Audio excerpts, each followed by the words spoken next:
Rich Wisconsin wine guy, and I'm back again with another wine review. And for those who are new, I like to call this reviews that I do everyday drinking wines. These are wines that you can purchase wherever you shop for wine, liquor store, grocery store, and some wine shops. I go through and make a selection and give you my opinion where I think about the wines utilizing my simple thumb rating system. It's not scientific, it's purely on taste. Thumbs up says I recommend that wine. It's a pretty good wine, good for everyday drinking. 3/4. It says here's a wine that, you know what, I would drink if I saw it at a party, and I also would share with my friends. Halfway says that, ooh, something about that wine was a little off for my palate. It doesn't make it a bad wine, but you taste it and let us know what you think about the wine. Thumbs down, always an easy one, right? And every now and then there's the double thumbs up. Double thumbs up is saying that it's an exceptional wine, a wine that I would get a few bottles and age them just to see how they would taste over time. So let's get into today's wine. You've probably seen this label on the shelves where you shop for wine, VDR, very dark red. Now they make two different types.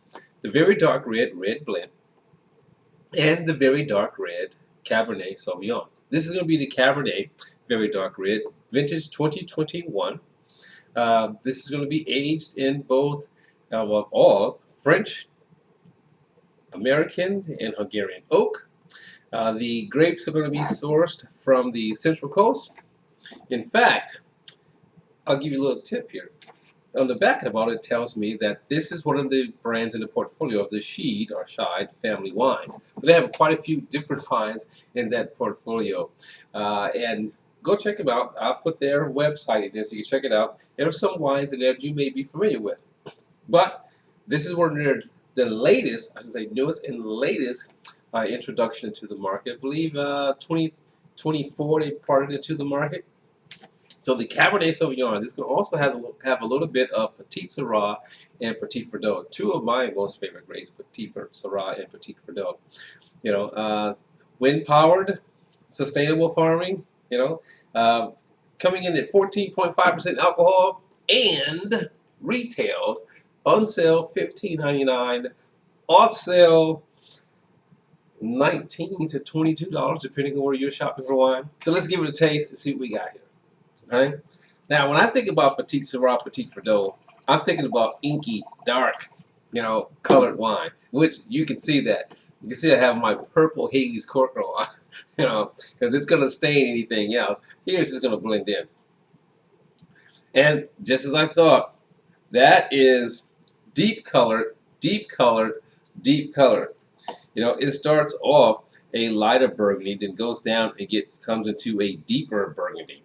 Wow, that's tense. So again, it's primarily Cabernet with a little bit of Petite Sirah, Petite Verdot to round it out.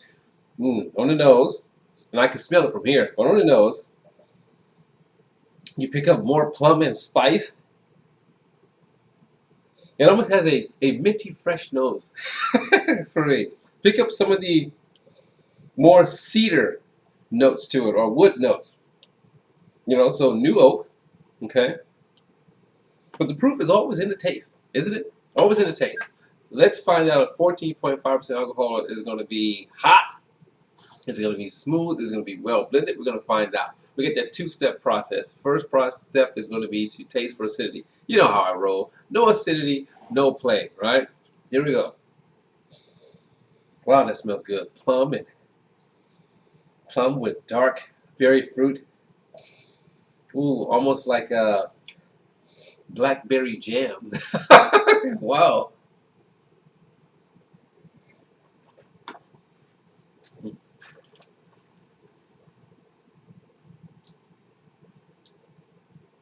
Nice acidity to it. Makes my mouth water, which is a good thing. So it's alive, it's alive, it's alive. Who wants to drink a flat wine? Might as well drink water, right? So acidity is good. Tannins are medium strong. Okay. Now for the taste.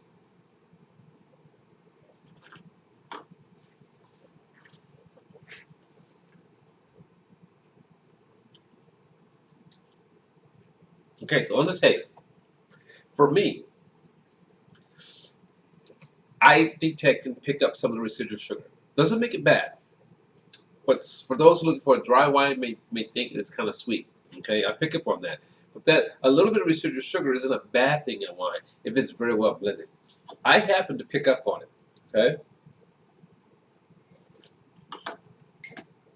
but the overall taste, you get plum, you get dark berries. You know, just as I smell is what I taste on this particular wine here. All right, it's not hot because it's 14.5% alcohol. In fact, it almost has like a medium style feel to it, you know, on my palate when drinking this wine. Give one more taste, and then we're going to tell you what we think about it. We'll give it a rating. Okay?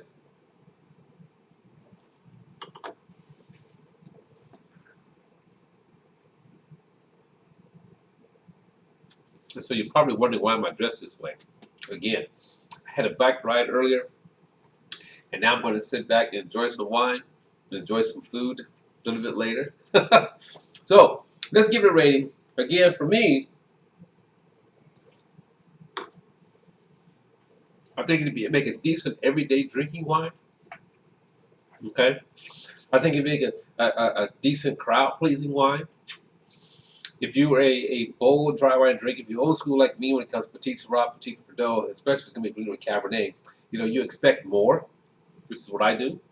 So, Wisconsin Wine Guy gives the 2021 VDR Cabernet Sauvignon a 3/4.